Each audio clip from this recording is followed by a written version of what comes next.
how you can create a sunlight and make shadows and bright your objects. Let's start.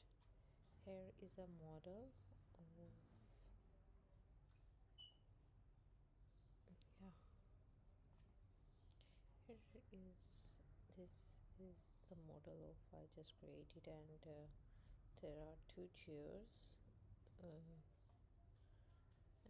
now I'm going to this mode and go to add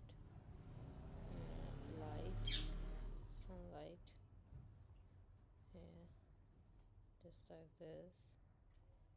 Rotate it.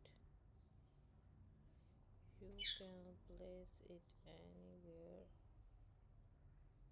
according to your will or wish, just like that. And here are the properties of sunlight. You can change color, properties, whatever you want. Change the strength, highest strength, lowest strength. Again, it's according to your wish. Is that the 3 4 shadows or not? Right.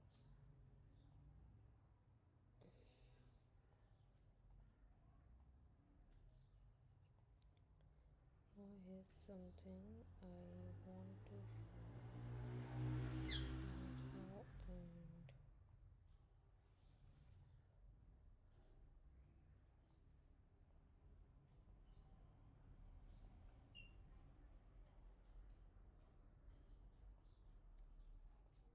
and you can create